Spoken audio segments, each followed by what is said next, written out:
very good morning to everyone. I'm making a video today to show you guys what I do in real life. I have changed so many jobs in the last 18 years. To be very honest, I've changed so many jobs. Still, I'm like not entirely satisfied, but you gotta do something, right, to feed you.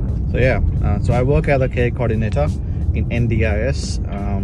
A lot of my friends have asked me this question, like, what do you do? What do you do in NDIS? There are so many job profiles in NDIS you can work as. Impossible to cover NDIS. NDIS is very big. I think you all know. We'll try to cover as much as I can. We'll cover my work profile. Those who are looking for work, if I can, not promising anything. It depends what kind of skills you have, what kind of experience you have, what kind of education you have. There are a lot of job areas where you can work in NDIS. I have a history of like almost 10 plus years in healthcare, so I have upskilled myself to reach here. Can help, I can guide as well, can explain what NDIS is, what they do, moreover how NDIS works, why NDIS exists, what they do. There are a lot of areas where I can cover, like if you want to start your business in NDIS, what you have to do for that, how to start a business. Now you will say why he has not started his business. I don't want to get into it. It's a big area. I want peace in my life, so I don't want to start any kind of business where I have to sacrifice my family life, my own personal life.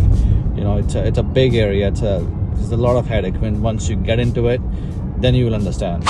If you have any questions, you can ask in the comments. I will be happily answering those questions. I might leave a lot of things uncovered, so ask me any questions if you have. Sorry, I'm driving and I'm talking. I know it's stupid, it's dangerous, but I've been doing this all these years.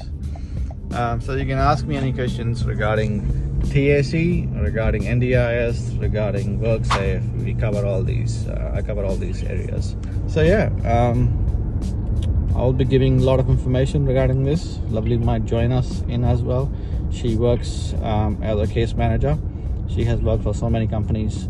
She has her own experience. We both are in healthcare. We have a lot of experience. We have upskilled ourselves all these years to get here. But I can tell you there are a lot of I would say tricks, a lot of things you should do, important things you should do to advance your career, to not end up working as a carer all the time. I know the money is good, the money looks good, but if you want to go ahead, if you want to explore new things in life, if you want to enter in corporate world, you should follow few things in life which can take you there. It's not a hard thing to do, but you gotta do few things right in your life to get there. So let's start the video.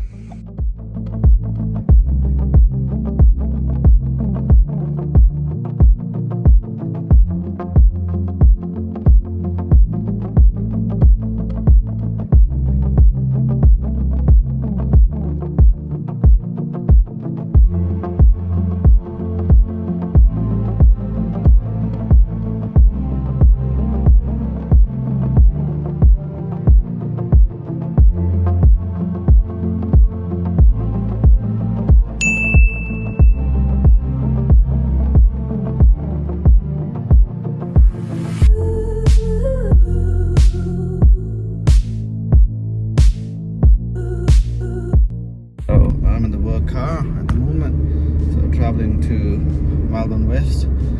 I'm in my beloved Suzuki, traveling to Melbourne West. On job, we have duties, we have regions.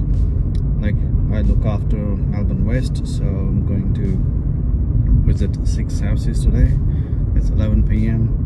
I don't think I can make it today to all the houses, but I will try. Because of privacy reasons, I cannot disclose the addresses and a bit of client information.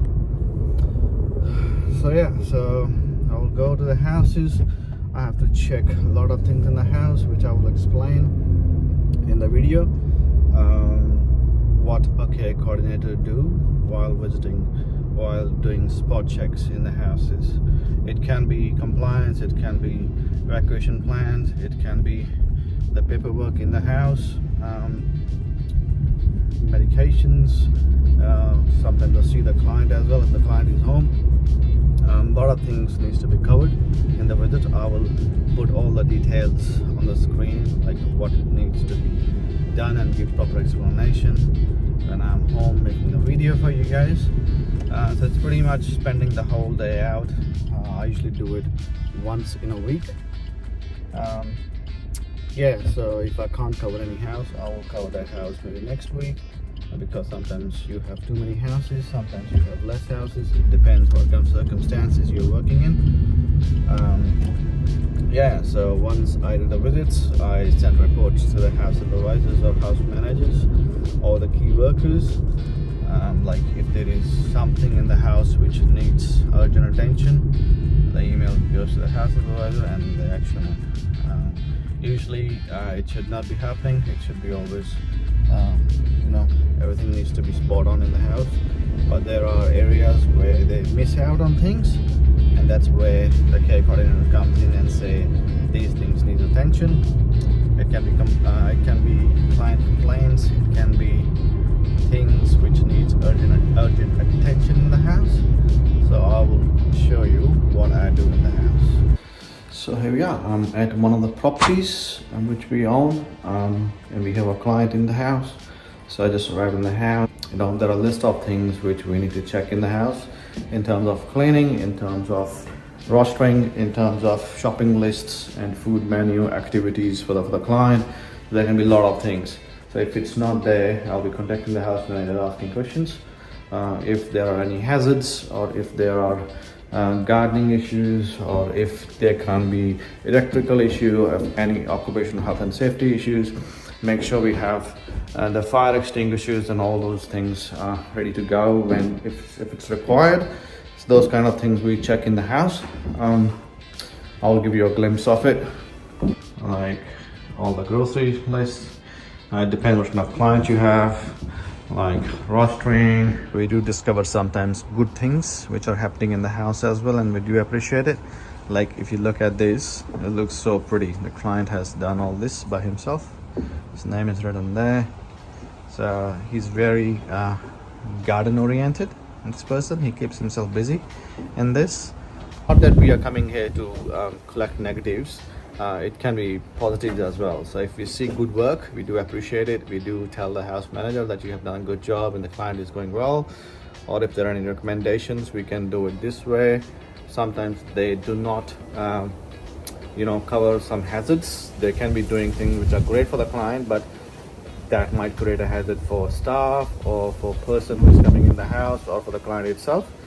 So there are a lot of things we have to check. Alright, I have finished my checking in the house, conducted a thorough test, and I found 6 things need attention. So the house supervisors will be contacted as these things need attention, and we'll follow up in the next spot check if that's been resolved or not. If not, then there will be action against the house supervisor. That's how we do. We give few warnings.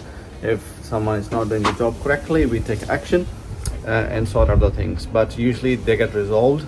Sometimes they are busy in other houses and things are not happening time-wise. But some things which needs attention, like chemical restraints, are the most important things. If the documentation is not perfect, we usually take a strict action against it, because we need to make sure that we are doing everything as per NDIS guidelines.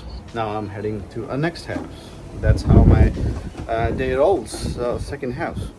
So here we are. I have reached at the second house for inspection, and straight away I found a lot of things needs attention. So doing my job, checking everything. It's a nice house. Every house is different in terms of care. It depends what kind of care the client needs. Clients have a lot of funding. Some clients have less funding. Some are living in 1:2 ratio, 1:3, or some are 1-on-1. So it depends what kind of settings the client is living in. There are some nice birds at my back. So second house, I would say, done. I have only found two things which needs attention.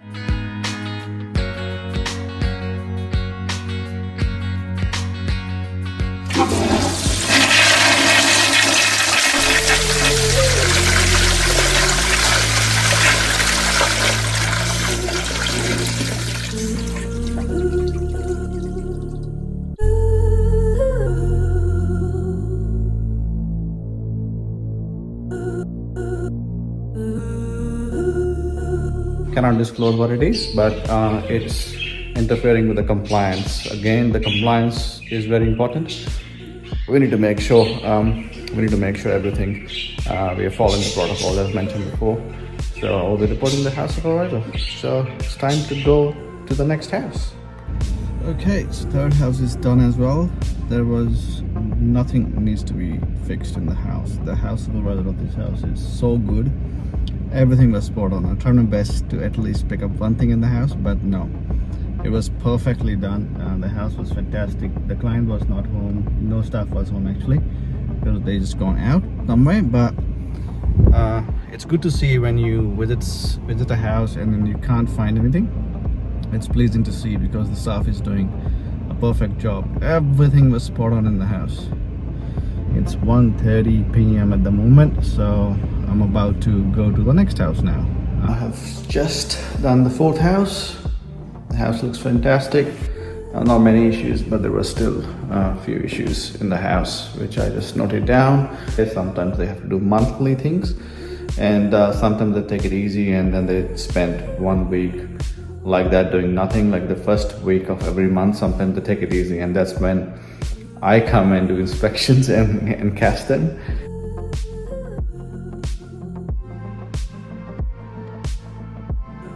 The house managers take things lightly, and that's where we play a big role in here to remind them that we are watching. Make sure everything needs to be done on time. You cannot delay things thinking that, oh, I will do it tomorrow, because we are looking after clients, and we need to make sure we are doing everything legally right. So heading to the next house, fifth house. It's almost 2 o'clock. Yeah, I'm just pushing myself to cover all the houses. I think I'm gonna miss out on one house, so I will cover it later on. All right, see you soon in the next house. Okay, so I have finished all my work. Not work, I'm still working till 5 o'clock, but it's 3 p.m. Finished all the inspections. Found 3 houses, not huge issues, little issues.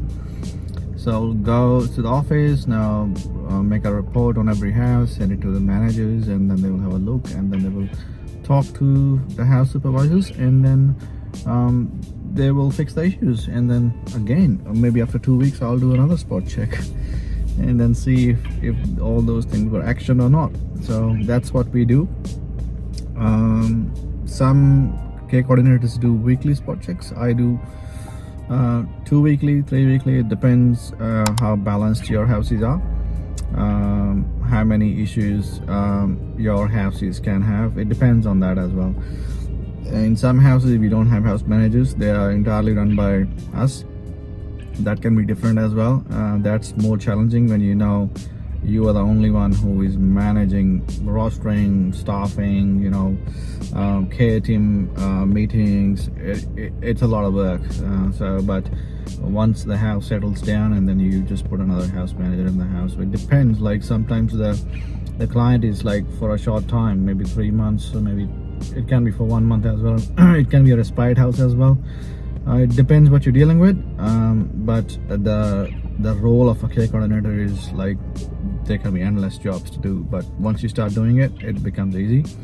It all depends how you manage your time, how you look after your calendar.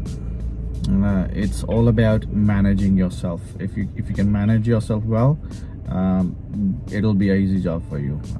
Like emails, messages, phone calls. You can be doing on-call stuff. So when you're on call, you can be on call for the whole region. So any call, it'll come to you. That's another thing. It's a painful thing, but In some companies they do add this in your role. So yeah, rostering, on-call, compliance, house visits, funding, a lot of things.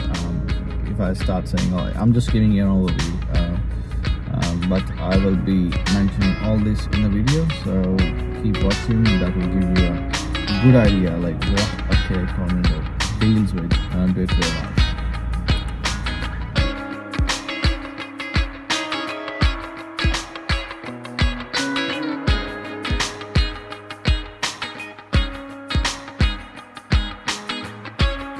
Can't be that loud here. So I just came back to the office and I'm gonna do some report, gonna do some work. It's wow, it's 4:25. I didn't realize that. It's 4:25. So yeah, now whatever I did in the day, I will just my co-worker is gone home, so that's why I'm able to do this. Yeah, so I'm just gonna make some few quick reports, send it through today's work, and that is it pretty much. We'll go home and relax and come back tomorrow with new challenges. This is it from the office.